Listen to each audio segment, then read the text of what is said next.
Olá, pessoal. Meu nome é Cecília Cipriano. Fui orientada pela professora doutora Cristiana Soares de Freitas, do Departamento de Gestão de Políticas Públicas, no edital PIBIC 2020-2021.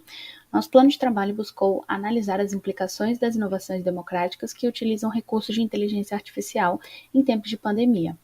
Para começar, partimos do pressuposto de que a organização da sociedade está cada vez mais complexa e, consequentemente, os problemas públicos se tornam cada vez mais complexos também. Por isso, surge a necessidade de inovar na resolução desses problemas, onde governos, organizações internacionais e sociedade civil se organizam de diversas formas para dar respostas a esses problemas da melhor forma possível. E as respostas que surgem são justamente as inovações democráticas digitais. No caso do trabalho, no último ano, percebeu-se o maior problema já enfrentado pelos estados e sociedade, que foi a pandemia da Covid-19. E para isso, surgiram também inovações democráticas para dar resposta a esse grande problema público.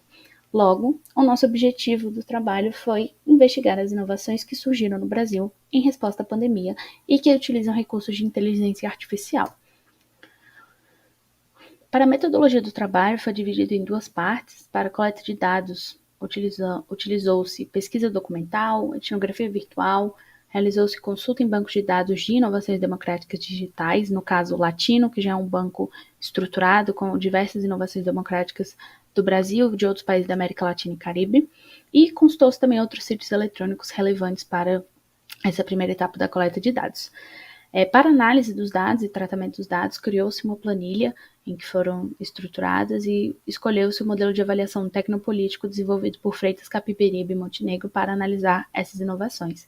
Foram escolhidas também as duas primeiras dimensões desse modelo, em que a dimensão 1 consiste em analisar as características político-institucionais das inovações, e a dimensão 2, os efeitos diretos dessas inovações.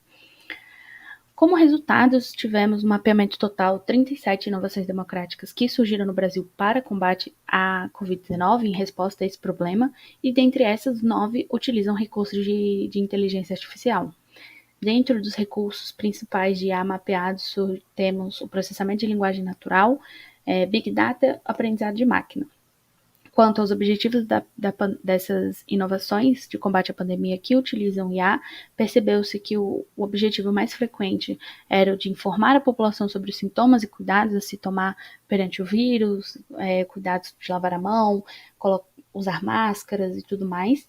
Em segundo lugar, o monitoramento dos casos e circulação do vírus, então, mapeamento via geolocalização de áreas em que tinha maior concentração de pessoas e sinalizar a população para evitar esses locais, evitar aglomerações. E, por último, o objetivo de dar transparência e controle social sobre os casos no país. Então, tivemos duas inovações com esse objetivo, e aqui estamos tratando dos dados abertos sobre esse problema.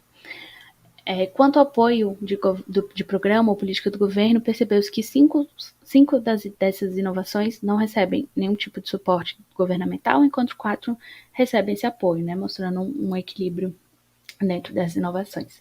Aqui trouxe alguns casos, então aqui à primeira esquerda temos o cheque corona, que consiste em enviar uma mensagem no WhatsApp e receber algumas instruções sobre sintomas, os cuidados e tudo mais, e caso tivesse alguns sintomas, a tecnologia faria um encaminhamento de você procurar alguma unidade de saúde mais próxima. Saúde sem fake news também, do Ministério da Saúde, para enviar o link e conferir se a notícia era fake ou verdadeira. Logo embaixo temos o Saúde Online Paraná, do Governo do Paraná, e embaixo o Índice de Transparência da Covid-19 do Open Knowledge Brasil, que buscou ranquear os estados brasileiros quanto à transparência sobre os casos de Covid, então sobre o número de infectados, o número de mortes e tudo mais. Para concluir, percebemos que o recurso de inteligência artificial ainda é muito explorado no âmbito das inovações democráticas no Brasil. No caso da pandemia, né, das 37, apenas 9 utilizavam esse recurso, representando 25% das inovações mapeadas, mas quando se parte para a efetividade dessas inovações, percebe que 88% delas foram totalmente implementadas, enquanto 66 cumpriram os objetivos previstos. Então, mostra-se que, por mais que tenhamos um grande caminho a percorrer no quesito de implementação de IA nas inovações democráticas, conseguimos ter um índice elevado de efetividade e cumprimento dos objetivos quando se utiliza esse recurso. Agradeço imensamente a oportunidade. Qualquer dúvida, estou à disposição. Muito obrigada.